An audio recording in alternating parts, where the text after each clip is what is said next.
자, 요한일서 4장 16절에서 19절의 말씀이 되겠습니다. 第一ヨハネの4章16節から19節の御言葉です。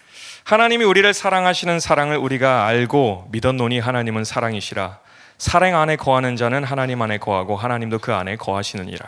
私たちは私たちに対する神の愛を知り、また信じています。神は愛です。愛のうちにいる者は神のうちにおり、神もその人のうちにおられます。 이로써 사랑이 우리에게 온전히 이룬 것은 우리로 심판날에 담대함을 가지려 하려 함이니 죄의 어떠심과 같이 우리도 세상에서 그러하니라. このことによって愛が私たちにおいても完全なものとなりました。それは私たちが裁きの日にも大胆さを持つことができるためです。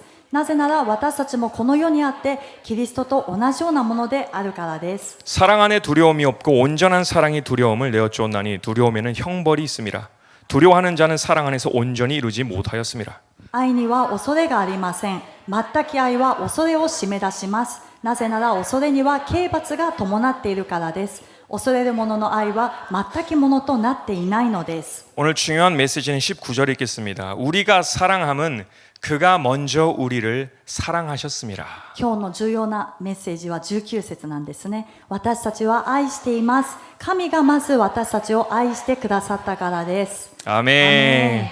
오늘은 우리의 인간의 상상을 초월하시는 그 하나님의 위대하신 사랑에 대해서 함께 생각해보는 시간이 되길 바랍니다. 今日は私たち人間の想像を超える神様の偉大な愛について皆さんと分かち合いたいと思います。 아멘. 아멘. 전 최근에 주님에 대한 사랑에 더 깊게 집중하면서 우리 신자든 또는 미신자든 이 하나님을 확실히 믿지 못하는 큰 이유가 私は最近神様の愛をですね深く黙想しながら私たち信者にあってもそして未信者でも神様の愛を理解できないその大きな理由として 이 우리의 상상을 초월하시는 너무나도 위대한 하나님의 사랑을 우리가 깨닫기가 어렵기 때문이다라는 생각을 하게 됩니다. 私たち人間の想像を超えるあまりにも偉大な神様の愛だからそれを理解するのが難しいからなんですね。 그 위대한 사랑을 경험해 본 적도 없고 줘본 적도 없기 때문에 이것이 마치 꿈과 같은 것이에요. この偉大な愛を自分が受けたこともないし与えたこともないから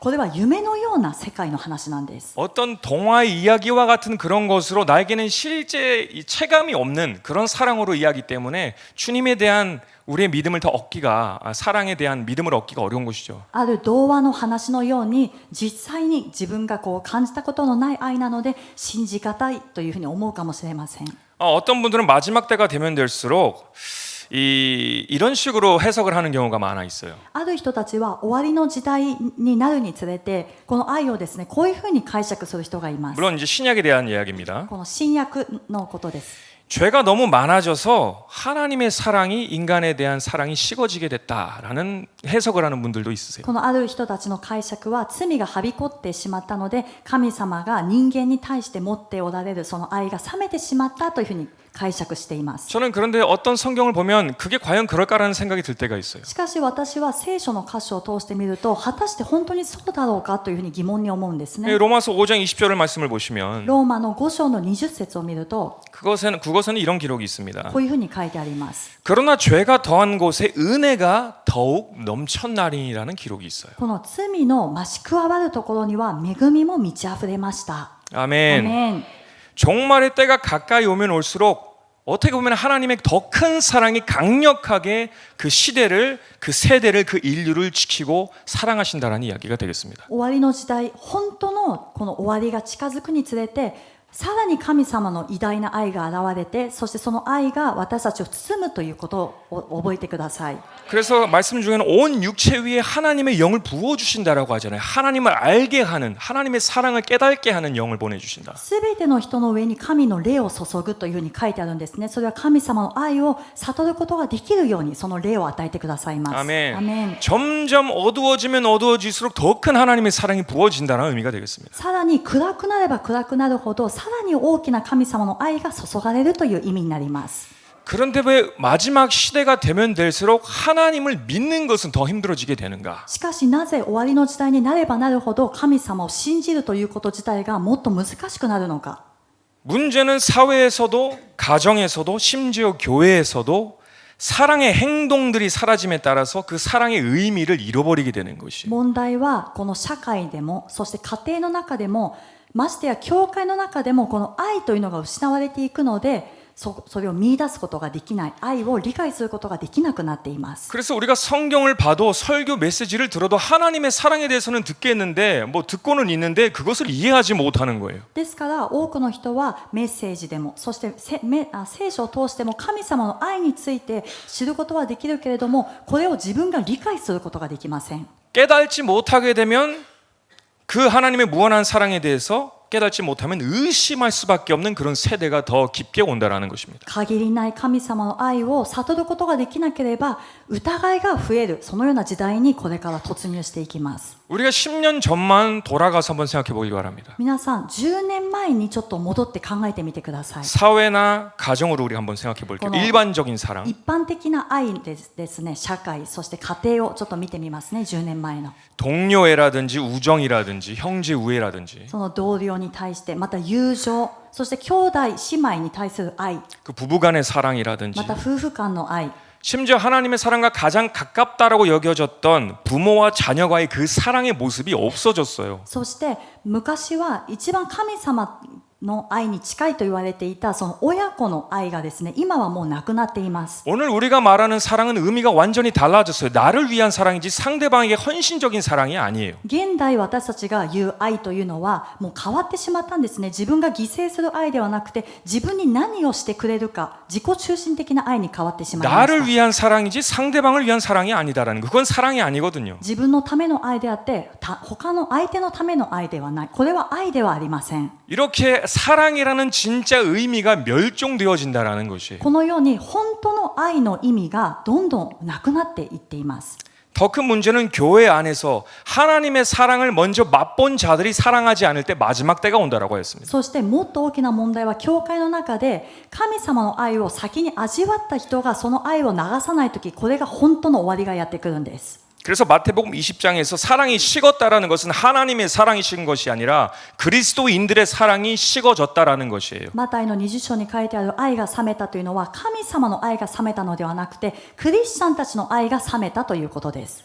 우리가 깨달아야 되는 것은 하나님의 사랑은 식지 않아요. 맞아. 절대로 식지 않아요. 私たちが悟らなくてはならないのは神様の愛は決して冷めることがありません。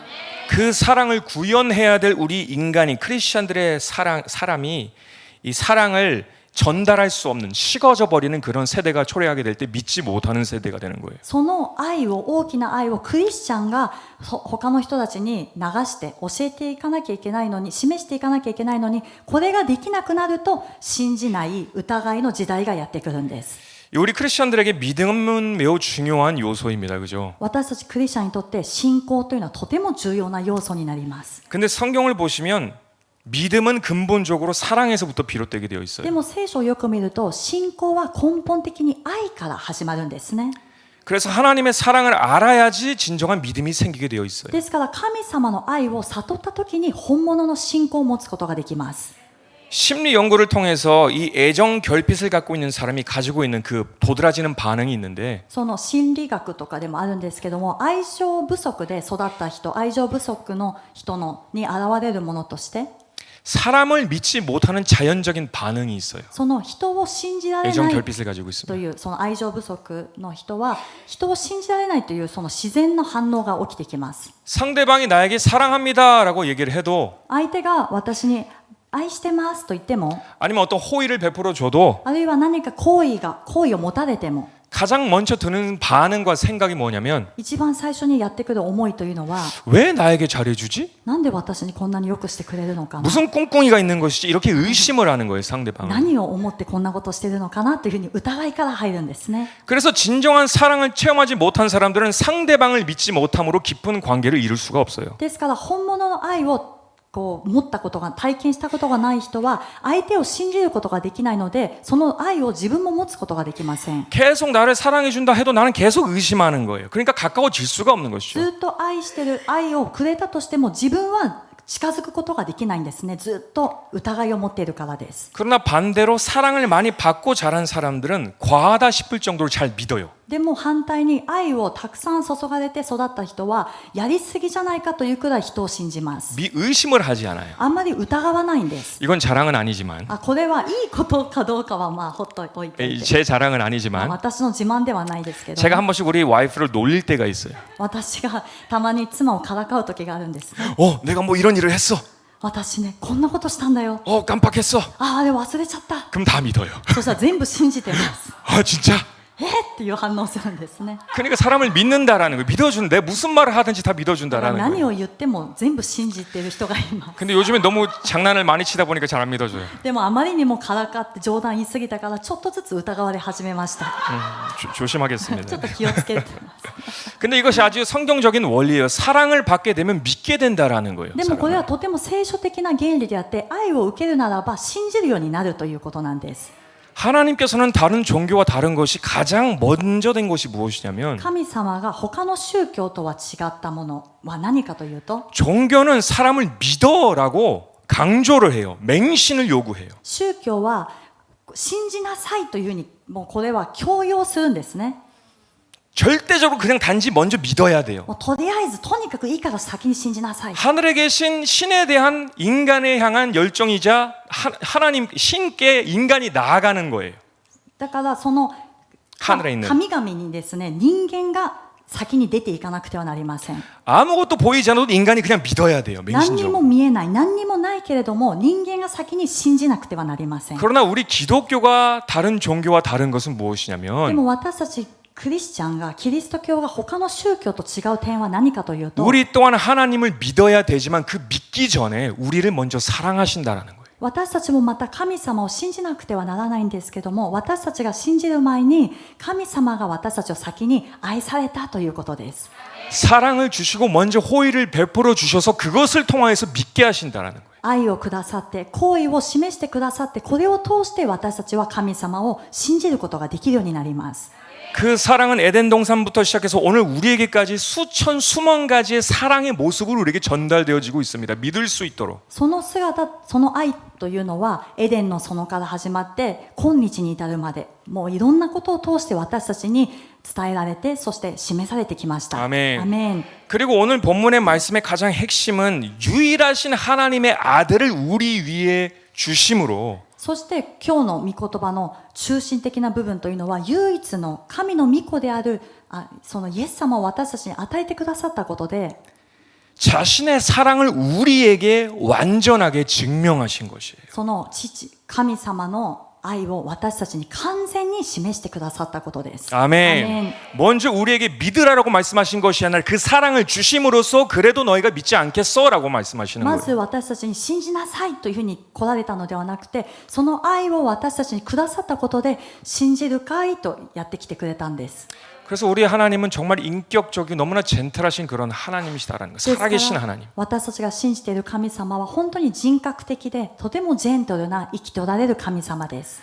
그래서 우리가 하나님의 사랑을 더 경험하면 더 굳은 믿음이 우리 안에서 생겨지게 되어 있어요. 왜? 사랑을 받고 있기 때문에. ですから私たちが神様に対するその信仰がですねどんどん知れば知るほど信仰が固く立つことができるのはその愛を経験しているからなんです。 아멘. アメン。 고린도전서 13장 7절의 말씀을 보시면 하나님의 사랑에 대해서 이렇게 얘기를 하는데 第一コリント13章の7節を見ていきます。その前からもずっと神様の愛について話しています。 사랑은 이렇고 사랑은 저렇고라는 계속 사랑에 대한 얘기잖아요. 愛についてですね愛はこうであって愛はっていうのが続いていま 그러니까 す。 7절을 보시면 사랑은 모든 것을 참으며 모든 것을 믿으며 모든 것을 바라며 모든 것을 견디느니라. すべてを我慢し、すべてを信じ、すべてを期待し、すべてを耐え忍びます。 아멘. アメン。 제가 하나씩 쪼개서 말씀드리자면 사랑이 모든 것을 참게 하고 これを一つちょっと言い方を変えてみると、愛はすべてを我慢させて、 사랑이 모든 것을 믿게 하며 愛はすべてを信じさせ、 사랑이 모든 것을 바라게 하며 愛はすべてを期待させ 사랑이 모든 것을 견디느니라라는 말씀이 되는 겁니다. 愛はすべてを耐え忍ばせますということになります。 아멘. アメン。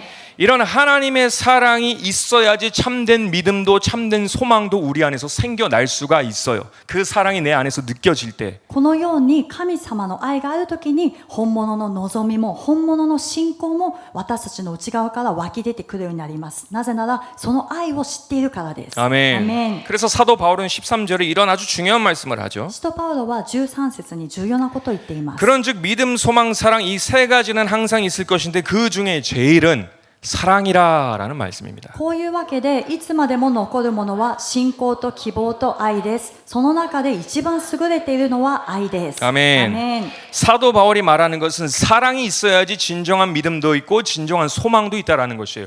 모든 것의 뿌리가 되는 것이 바로 사랑이다라는 것입니다. 使徒パウロが言っているのは愛があった時に本物の信仰も本物の希望もあるということなんですね。すべての根本的な部分は愛から始まると言っています。 아멘. アメン。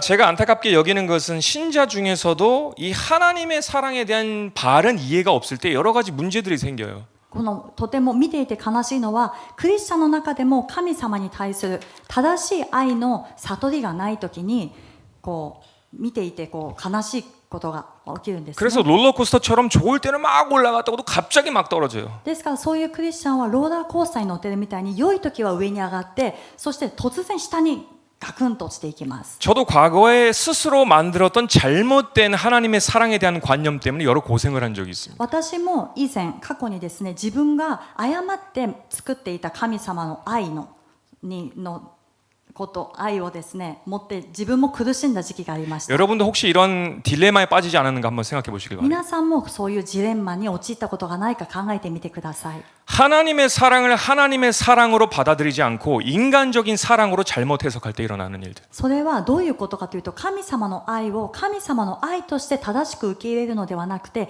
人間的な解釈で神様の愛をこう解釈するときに起こること 그게 なんです。 무엇이냐면 하나님의 사랑이 조건적인 사랑처럼 생각하는 거예요. それはどういうことかというと神様の愛が条件的な愛のように思えるときなんですね。 제 삶에서도 일어났던 많은 딜레마가 무엇이냐면 이런 거였는데 過去私の生活の中でも起きたそのジレンマというのはどういうものだったか。 하나님의 말씀을 지킬 때는 너무 떳떳하고 자신감이 넘칩니다. 神様の御言葉を守り行っているときには本当に大胆になれて自信にあふれます。 그래서 하늘을 날아오르는 것처럼 막 정말 하나님과 가까워졌다라는 느낌을 막 そ 들어요. してもう天に届くんじゃないかというくらい神様と近づいたというふうに思えるんですね。 그런데 그와 함께 뭐가 같이 올라가느냐? しかしそれとともに何が一緒に上がっていくのか。 나의 자신감만이 아니라 교만함도 올라가요, 自 같이. 分の自信大胆さだけではなくて高慢も一緒に上がっていきます。 상대방을 정죄하는 비판하는 마음 또한 같이 올라가요. 他の人を裁く非難するそういう心も一緒に上がっていきます。 도대체 왜 이런 반응이 일어나는지 모르겠는 거예요. 나는 하나님의 말씀을 잘 지키고 있는데 왜 교만함이 같이 올라가지? でも自分ではその時は分かりませんでした。神様の御言葉をちゃんと行っているのにどうして高慢も一緒についてくるのか。 여러분 이런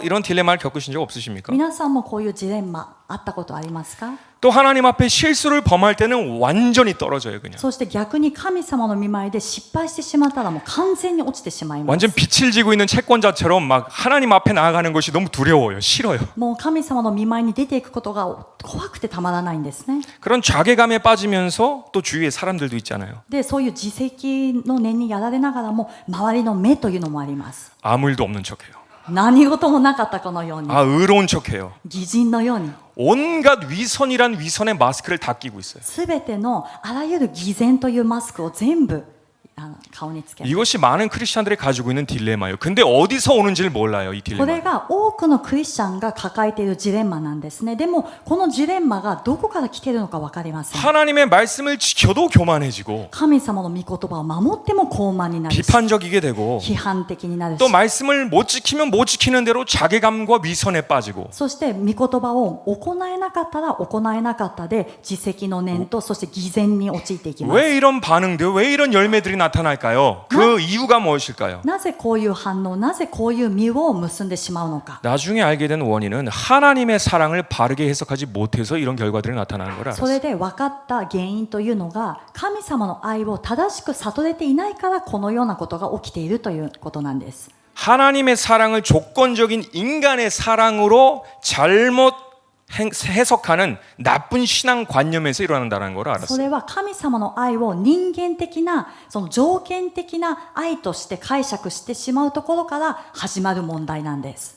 하나님의 말씀을 지키면 막 자기 의의가 나타나고 교만해져요. 그래서 だから神様の御言葉を守り行うと自己義、そして傲慢というのがやってくるんです。 그리고 말씀을 못 지키면 위선에 빠져요. そして御言葉を行えなかったら偽善というものがやってきます。 여러분 그 이유를 아셨습니까? 皆さんその理由分かりましたか？ 하나님의 사랑을 하나님의 사랑으로 단지 받아들이길 바랍니다. 神様の愛を神様の愛として素直に受け取ってください。 여러분의 해석으로 이것을 잘못 알아서 막 하려고 하지 마세요. 皆さんの解釈でこうかなああかなっていうふうにしないでください。 물론 그 하나님의 사랑을 이해하는 것은 어렵습니다. 우리 인간의 も 마음으로는. ちろん私たち人間のこの限られた知識で神様の愛を理解するということは難しいです。 그런데 하나님께서 그렇게 우리를 사랑하셨더라면 우리는 그렇게 받아들여야 돼요. でも神様がこれほどまでに私たちを愛されたと書いてあるならば、これほどまでに愛されたんだということで受け取ればいいんです。 아멘. アメン。 그렇게 바르게 하나님의 사랑을 받아들이게 되면 어떻게 변하게 되는가? このように正しく神様の愛を受け取ったならば、どのような変化が起きるのか。 모든 것이 하나님의 은혜임을 알게 됩니다. すべてが神様の恵みであるということを悟るようになります。 잘할 때에도 내가 잘하는 것이 아니라 하나님의 은혜임을 알아요. 먼저 하나님의 사랑이 있었음을 알게 돼요. うまくやった時にも自分がやったからではなくて神様の恵みがあったから神様の愛を悟ったからであるということが分かるようになります。 그리고 상대방을 보게 돼도 비판하지 않아요. そのような状態では他の人できてない人を見ても非難したりしません。 우리가 다 똑같은 죄인이었지, 다 똑같은 하나님의 사랑이 필요한 사람이지라고 긍휼히 여기게 됩니다. 私たちはみんな罪人だったからみんな同じように神様の愛が必要な人だからというふうに憐れみの目で見ることができます。 이것이 하나님의 사랑이 바르게 그 사람 안에서 작동하게 될 때 일어나는 변화예요. これが神様の愛がその人の内側で正しく作動した時に起こる変化なんですね。 반대로 죄를 져도 그래요. で、反対に罪を犯してもそうです。 죄를 지면 마음이 아프고 찔리기 때문에 당장 하나님 앞에 나가게 돼 있어요. 罪を犯したら心が刺されて心があまりにも痛むので偽善するんじゃなくて神様の御前にすぐに出ていきます。 그리고 다윗처럼 진심으로 회개하게 되고요. そしてダビデのように本物の悔い改めをするようになります。 그리고 그 회개를 통하여서 더 큰 믿음이 생긴다라고 했잖아요. 왜냐하면 사랑은 진정한 믿음을 가져오기 때문에. そしてこの悔い改めを通してさらに大きな信仰が芽生えるんですね。なぜならこの愛によって本当の信仰も生まれるからです。 그러면 미래에 있을 우리의 삶에 대한 더 큰 믿음으로 시작하게 되는 것이 진정한 회개가 있으면. 本当の悔い改めを通過したら将来この未来に対するもっと大きな信仰を抱くことができるようになります。 이것 또한 하나님의 사랑이 그 사람 안에 바르게 작동될 때 일어나는 역할입니다. これもま 역사입니다. た神様の愛を正しく悟った時にその人の内側で起こる反応と言えます。 아멘. アメン。 저는 이번 말씀을 준비하면서 하나님이 우리를 얼마나 사랑하시는가 이것을 좀 객관적으로 느낄 수 있는 말씀을 주세요라고 깊은 묵상과 기도를 했습니다. 私は今回のメッセージを準備しながら神様の愛を悟ることができるようにこの分かりやすい聖句をくださいというふうに黙想しながら祈っていました。 어느 정도 하나님께서 우리를 사랑하시나요? 깨달을 수 있는 말씀을 주세요라고 간구를 했어요. どのくらい神様が私たちを愛しておられるのかを悟ることができるような御言葉を与えてくださいと求めたんです。 그때 아주 단비와 같은 하나님의 말씀을 깨닫게 해주십니다. その時本当に恵みの雨のように神様の御言葉を悟らせてくださいました。 여러분 요한복음 13장을 보시면 마지막 만찬에 대한 내용이 나오죠. 皆さんヨハネの13章を見ると最後の晩餐について書いてあります。 그리고 예수님께서 제자들과 이제는 작별 인사를 하는 마지막 식사를 하고 작별 인사를 하는 그런 장면이 되겠습니다. そしてイエス様が弟子たちと最後の別れの挨拶をするという場面が出てきます。 근데 여러분이 집중하기를 원하시는 것은 예수님께서 제자들에 대한 그 심정과 마음이 어땠는가를 좀 집중하고 우리가 말씀을 보길 바래요. 皆さんに注目してほしいポイントはイエス様がその弟子たちに対して持っておられた心思いというのがどういうものだったのかというのを見てほしいと思います。 요한복음 13장 1절의 말씀입니다. ヨハネ13章1節 유월절 전에 예수께서 자기가 세상을 떠나 아버지께로 돌아가실 때가 이른 줄 아시고 세상에 있는 자기 사람들을 사랑하시되 끝까지 사랑하시니라 라는 さて 말씀입니다. 杉越の祭りの前にこの世を去って父の身元に行くべき自分の時が来たことを知られたので世にいる自分のものを愛されたイエスはその愛を残るところなく示された。 끝까지 사랑하시니라라는 기록이 있어요, 여러분. その最後まで愛された、残るところなく示されたという記録が書いてあります。 영어로는 to the end라고 해서 끝까지 사랑하셨다. ですから英語を見ても最後まで愛された。 저는 이 말씀을 읽는데 얼마나 막 가슴이 감동이 되고 막 눈물이 나는지 모릅니다. 私はこの御言葉を読んだ時に心に大きな感動が来て涙があふれました。 여러분 삼위일체 하나님이 여러분을 가지시고 계신 그 사랑은 끝까지 사랑하시는 식지 않는 사랑이에요. 皆さん三位一体の神様が皆さんに対して持っておられるその愛というのは冷めることのない最後まで残るところなく愛される愛であります。 아멘. アメン。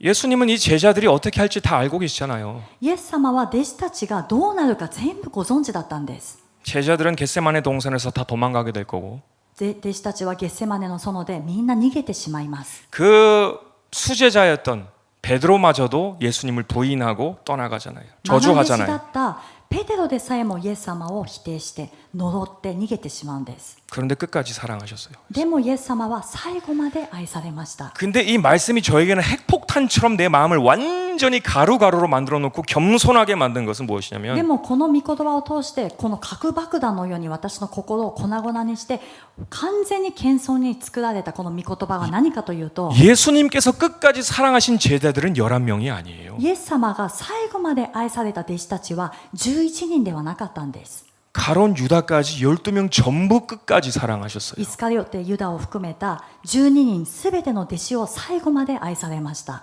그것을 어떻게 하냐면은 그 후에 세족식을 하는데 가론 유다까지도 발을 씻기세요, 예수님은. それをなんでわかるかというとこの後に洗足式を行うんですけどもイエス様はイスカリオテユダの足も洗ってくださるんです。 이것이 12 제자에 대한 예수님의 사랑을 증거하는 것이에요. 끝까지 사랑하고 있다라는 것을. これが十二弟子に向かう対するイエス様の愛、最後まで愛するその愛を示されたという出来事になります。 우리는 다시 하나님의 사랑이 어떤 것인가를 좀 체감해야 될 필요가 있는 것 같아요. 私たちはもう一度神様の愛が本当にどういったものであるのかということに戻ってみる必要があると思います。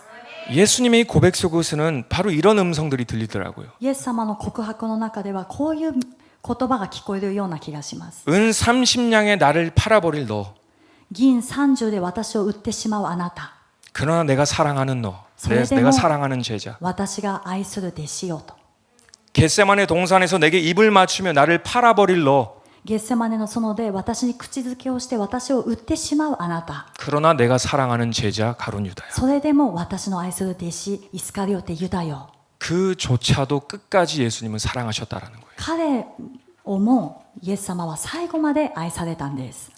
여러분 혹시 여러분 안에 하나님의 사랑에 대한 어떤 한계나 틀이 있습니까? 皆さんの中で神様の愛に対する何かこう限界とかそういうのを迎えていますか？ 내가 좀 잘하면 날 더 사랑해 주시지만 내가 좀 실패하면 나를 싫어하시는 아니면 하나님의 사랑이 식는 그런 하나님으로 인지하고 계십니까? 私が何かうまくやったら私をもっと愛してくださる。でも私が何か失敗してしまったら神様の愛は冷めてしまう。こういうふうに認識していますか？ 오늘 저와 여러분은 하나님께서는 그 개인적인 우리를 향한 마음은 끝까지 사랑하신다라는 것을 기억하시길 바라요. 今日皆さんと私は神様がその一人一人個人に対する愛は最後まで愛する愛を持っておられるということを心に留めてください。 그 사랑을 체험하게 되면 무엇이 올라오느냐? 믿음이 올라오게 되어 있어요. その愛を体験するようになると何が湧き上がってくるのか信仰が芽生えるんです。 그 진정한 사랑을 깨닫지 못하니까 늘 믿음이 흔들리는 거예요. 약하고. この本物の愛を悟っていないからいつも信仰が揺れ動いて弱いんです。 물론 저는 하나님의 메신저로서 여러분에게 의무적으로 함께 전해야 될 내용들이 많이 있습니다. もちろん私はこの神様の御言葉を伝えるメッセンジャーとして皆さんに伝えなければならない御言葉というのは義務的にもあります。 성경을 보실 때 하나님의 말씀에는 두 가지의 음성이 있어요. 聖書を見ると神様の御言葉には2つの御声があります。 우리를 끝까지 사랑하시는 개인적인 마음 플러스 それは私たちを最後まで愛される神様の愛プラス 심판장으로서 우리에게 경고하시는 하나님의 음성 또한 있어요. 裁き主として私たちに警告するという神様の御声も入っています。 에스겔서 18장 23절을 보시면 이 두 음성이 같이 들어 있어요. エゼキエル18章の23節を見るとこの2つの御声が同時に入ってるんです。 주 여호와의 말씀이니라 내가 어찌 악인이 죽는 것을 조금인들 기뻐하랴 그가 돌이켜 그 길에서 떠나 사는 것을 어찌 기뻐하지 아니하겠느냐. 私は悪者の死を喜ぶだろうか。神である主の蜜げ、彼がその態度を悔い改めて生きることを喜ばないだろうか。 33장 11절 말씀도 같이 보겠습니다. 33章の11。 너는 그들에게 말하라 주 여호와의 말씀이니라 나의 삶을 두고 맹세하노니 나는 악인이 죽는 것을 기뻐하지 아니하고 악인이 그의 길에서 돌이켜 사는 것을 기뻐하노라. 彼らにこう言え、私は誓って言う、神である主の蜜げ、私は決して悪者の死を喜ばない。かえって悪者がその態度を悔い改めて生きることを喜ぶ。 아멘. 개인적인 여러분을 향한 하나님의 마음은 죄인이라 할지라도 악인이라 할지라도 다 사는 것을 원하신다라는 의미가 있습니다. 神様のその愛、この神様個人的なその思いとしては、罪人であっても悪者であっても罪を悔い改めて生きることを喜ぶと書いてあります。 가론 유다를 통한 그 메시지도 마찬가지예요. 네가 살기를 원한다라는 것이에요. 그만큼 너를 사랑한다라는 것이에요. イスカリオテユダに対するメッセージも同じなんですね。私はあなたが生きることを喜ぶ。あなたがそのくらいあなたのことを愛しているよというメッセージです。 그러나 중요한 하나님의 또 다른 음성은 무엇이냐면 심판장으로서 우리에게 경고를 하시는 거예요. しかしまた重要な神様の姿というのは裁き主として私たちに警告をされる姿です。 왜냐하면 우리는 우리의 선택에 따라서 운명을 맞이하게 되어 있어요. なぜなら私たちは私たちの選択によって自分の運命を迎えることになります。 하나님께서 기뻐하지 아니하시는 일이라 할지라도 우리가 그 길을 선택하면 하나님은 심판을 하셔야 돼요. 神様が見て喜ばれない道だとしても私たちがその道を選ぶならば神様はこれを裁かなくてはなりません。 여러분 왜 예수님께서 가론 유다에 대해서 차라리 너는 태어나지 말았어야 돼라고 말씀하셨는 줄 아세요? 그 깊은 의미를 아세요? なぜイエス様がイスカリオテユダに対してお前は生まれなかった方が良かったと言われたか分かりますか？この深い意味分かりますか？ 가론 유다에 대한 어떤 뭐 잘못된 마음으로 말씀하신 게 아니에요. 미워하는 마음으로 말씀하시는 게 절대 아니에요. それはイスカリオテユダに対して何か嫌な思い、そして憎しみの心があったからこのように言われたのは決してそんなことはありません。 예수님께서 가론 유다를 끝까지 사랑하셨는데 누가 가론 유다를 심판장 앞에서 그를 선고하실 줄 아세요? 바로 예수님께서 하시는 거예요. イエス様はイスカリオテユダを最後の最後まで愛されたんですけれども、同時にその裁き座の前で誰がイスカリオテユダを裁かなくてはならないのか、イエス様ご自身だったんです。 예수님이 그 사랑하는 가론 유다를 지옥으로 보내야 되는 선택을 예수님이 하셔야 되는 거예요. 얼마나 마음이 아파요. 裁きの御座でイエス様はこんなにも愛されたイスカリオテユダを地獄に送るという選択をイエス様が下さなくてはならないから、あまりにも心が痛いことなんです。 그 기록 속에는 하나님의 너무나 복잡한 그런 마음들이 기록되어 있는 것입니다. その記録の中には神様の本当に痛い複雑な思いが記録されています。 하나님의 위치를 이해하시면 여러분이 하나님에 대한 이해도가 많이 성장하게 되어 있어요. 神様の立場を理解すると皆さんが神様に対する理解というのがもっとしやすくなるんですね。 그럼 오늘 제가 주님께서 저에게 주신 메시지는 뭐냐면 일단 하나님의 사랑을 바르게 깨달아야 된다라는 것이에요. 今日とにかく主が私にまずくださった御言葉は、まずは神様の愛を正しく悟りなさい。 개인을 향한 하나님의 마음은 줄어들거나 식어지거나 없어지지 않는다라는 것을 여러분 꼭 기억하시길 바랍니다. 皆さん一人一人に対する神様の愛は少なくなったり冷めたりなくなったりすることがないということを必ず覚えてください。 디모데전서 2장 4절은 이런 말씀이 있습니다. 第一テモテの2章4節。 네, 하나님은 모든 사람이 구원을 받으며 진리를 아는 데 이르기를 원하시느니라. 神はすべての人が救われて真理を知るようになるのを望んでおられます。 아멘. アメン。 이것이 우리를 모두를 향한 하나님의 끊임없는 사랑이고 소원이다라는 것을 여러분 꼭 기억하시길 바랍니다. これが私たちすべての人に向かう神様の限りない愛であって望みであることを忘れないでください。 아멘. アメン。 제가 중고등학교 때 이 사춘기 시기를 보내고 있었는데요. 私が中高生のその思春期の頃の話をします。 저희 형제들은 저는 형님이 한 분 계신데 私には兄が一人います。 다른 또래 친구들보다 부모님에 대한 그런 감정은 전혀 없었어요. 너무 저희를 잘 사랑해 주셔서. その思春期特有のその親に対する反抗とかそういうのは兄も私も本当になかったんですね。 그래서 항상 부모님과 협력하고 함께하는 것을 기뻐했어요. その両親がどのようにしてくださったかというのを分かっていたので兄とも協力してどっちかというと両親を支えていました。 근데 당시에 저는 이제 사춘기를 보내고 でも 있었으니까 当時私は思春期真っ只中だったので 교회에 대한 불만이 되게 많았어요. 教会に対しての不満は多かったんです。 교회만 가면 항상 듣는 소리가 教会に足を一歩踏み入れたらいつも聞く言葉がありました。 목사의 자녀는 이래야 되고 저래야 되고 牧師の息子はこうであるべきだ、あああるべきだ。 머리는 길면 안 되고 짧게 잘라야 되고 髪の毛は絶対に単発でなければならない。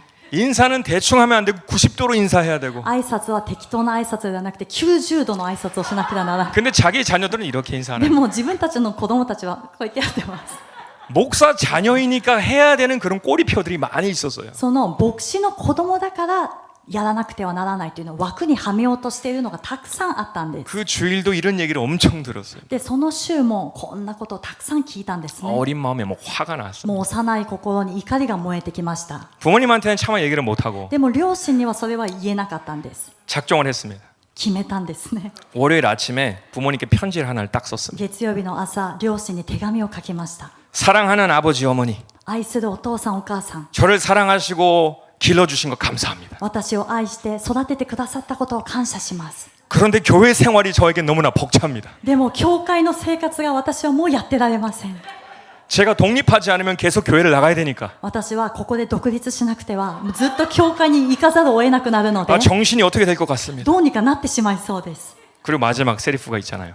最後のセリフ、有名なセリフあります。 저를 찾지 마세요. 私を探さないでください。